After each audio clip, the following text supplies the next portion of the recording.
ক্ষমতা আছে।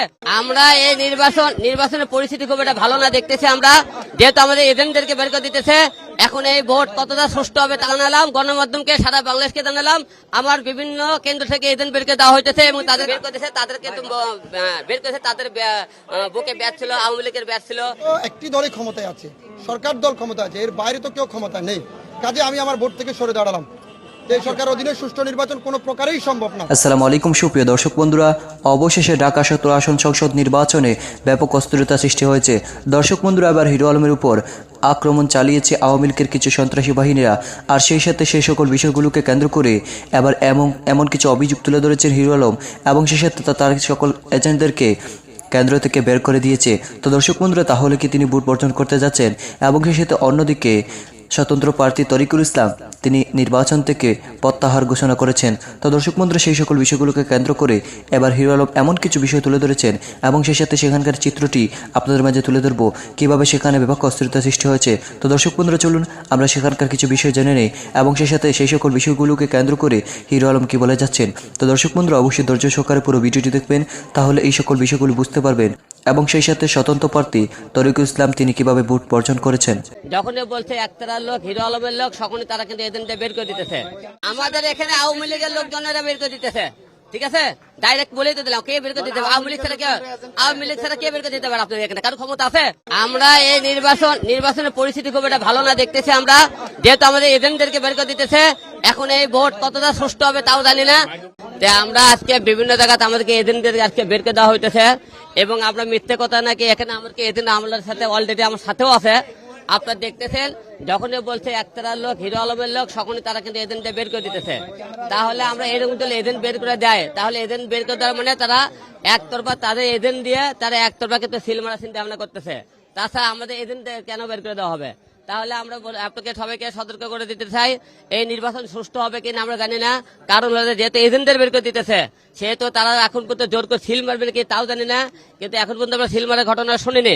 তবে এজেন্টদেরকে আমাকে বের করে দিতেছে এবং আমাদের এজেন্ট মারধর করেছে। আপনি জানেন 6 জনকে কিন্তু তার ঘাত ধারকা দিয়ে বের করেছে। কিন্তু আপনারা সবাই জানেন তারা আমাদের মহিলা এজেন্টদেরকে ঘাত ধারকা, আপনারা সবাই জানেন না? কেন্দ্রগুলোর নাম বলবো, বলেন। আমি বলি, আমি এইটুকু এই পর্যন্ত নিশ্চিত হয়েছি। বলেন তো আপনার কেন্দ্রের নাম বলেন। বালুঘাট কেন্দ্র তাদেরকে ঢুকতেই দেওয়া হয় না।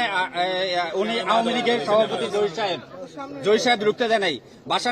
বাসানটেক সরকারি প্রাথমিক বিদ্যালয় রতন চেয়ারম্যান সাইদুর সাহেব ঢুকতে দেয় নাই, বের করে দিছে। গ্রিন হ্যাভেল স্কুল আমাদের এজেন্ট ছিল তুষার, তাদেরকে বের করে দিছে। আদমজি ক্যান্টনমেন্টে 3 জন রাখছে একটা কেন্দ্রে, সেন্টারে বাকিদেরকে বের করে দিছে। গুলশান মডেলে সবাইকে বের করে দিছে। আমি সরাসরি নির্বাচনী এজেন্ট হিসাবে হিরো আলমের আমি সরাসরি গিয়েছি এবং তাদেরকে নিয়ে ভিতরে ঢুকিয়ে দিছি। তারপরে আবার মেয়েরে তাদের মোবাইল পর্যন্ত রেখে বের করে দিছে, একটা মেয়ের গায়ে হাত দিছে। আমি সেটা বললাম আপনাদেরকে। লতিফ সরকারি প্রাথমিক বিদ্যালয় সেখান থেকে বের করে দিছে, গুলশান থেকে বের করে দিছে, মুক্তিযোদ্ধা বাসানটেক স্কুল সেখান থেকে বের করে দিছে, এই বনানী মডেল থেকে বের করে দিছে, ডিওএসএস স্কলাস্টিকা থেকে বের করে দিছে, মাটিকাটা আইডিয়াল থেকে এখন পর্যন্ত বের করে দিছে। আর পাশে আপনারা দেখেন আমাদের জামিয়াতে ঢুকতেই দেন। এই পাশে আরেকটা কেন্দ্র আছে, জামিয়াতে আমাদের এজেন্টরা সবাই সামনে দাঁড়িয়ে আছে, ঢুকতেই পারতেছে না। আমরা আপনাদেরকে ভিজিট করে আমরা ওইখানে যাব। রিটার্নিং অফিসার সকালে ফোন করছিলাম, বনানী থানাতে আমি ফোন দিয়েছিলাম যে আমার এজেন্টে বের করে দিতেছে, বিষয়টা দেখেন। বলে ঠিক আছে, বনানী থানা বলছে ঠিক আছে, বিষয়টা দেখতেছি। তারপর আমরা এজেন্টের যখন কথাবার্তা বলছি আমি এবং তারপর রিটার্নিং অফিসার কথাবার্তা বললে বিষয়টা দেখতেছি। তো এখন আপনারা নিজেরাই সাক্ষী এবং আমরা যে নামগুলো বলতেছি, আপনারা যারা গণমাধ্যম আছেন আপনার বিষয়টা খবর নিয়ে দেখবেন। হয়তো অনেকে বলবেন ঘুরে হিরো আলমের কোনো এজেন্টই খুঁজে পাওয়া যায়নি। তাহলে অনেকে এই রিপোর্ট করেন যে হিরো আলম এজেন্ট দেয় না। আমরা কিন্তু এজেন্ট ঠিকই দেখি, এজেন্টে কিন্তু বের করে দিতেছে। আমরা কিন্তু আজকে সাক্ষী আপনাদের পাশে রাখছি যে হাত ধরে বের গেছে, মহিলার গায়ে কিন্তু হাত দিয়েছে। এটা কোন ধরনের ভদ্রতা দেন?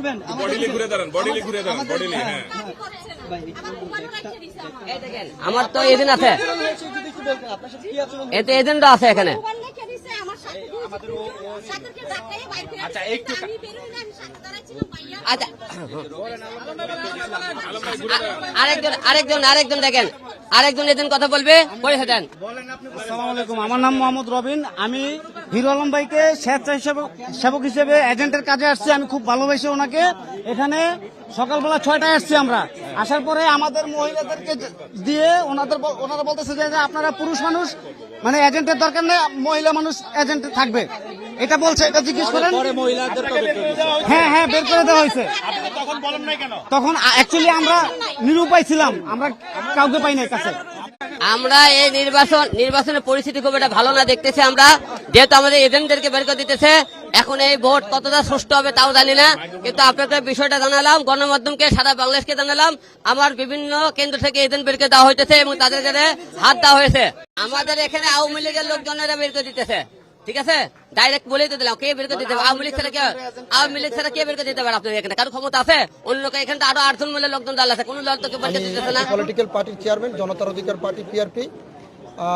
আমি আজকে প্রায় 8টি কেন্দ্র ভিজিট করেছি গুলশানে। যতগুলো কেন্দ্র ভিজিট করে কেন্দ্রর ভিতরের যে পরিবেশ অনেক সুন্দর।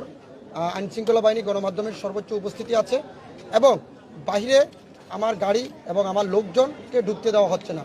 পরবর্তীতে আমি 3টি বাধার পরে এখানে আসার পরে রাস্তার মাথায় আমাকে ঢুকতে দেওয়া হচ্ছে না। পরে প্রশাসনের সহযোগিতায় আমি কেন্দ্রের ভিতরে প্রবেশ করি। যেটি আমি দেখেছি, ভোটার উপস্থিতি টোটালি নাই বললেই চলে। শুধু সরকার দলীয় এজেন্ট, পোলিং এজেন্ট ছাড়া, সরকার দলীয় লোকজন ছাড়া এখানে আর কোনো পরিস্থিতি দেখা যাচ্ছে না। আমরা অতীতেও বলে আসছি, বর্তমানেও বলি, 2014 সাল এবং 2018 সালের মতন ভাবছিলাম যে এই নির্বাচনটি হবে না, কিন্তু তারা ওই পূর্বের অভিজ্ঞতা থেকে এখনো বের হতে পারেনি। এবং 1973 সালে, আপনারা মনে আছে, 1973 সালের আওয়ামী লীগের একদলীয় শাসনের যে ব্যবস্থা, যে চরিত্র, ওই একই চরিত্রে তারা মনে হয় অভিনয় করেছে।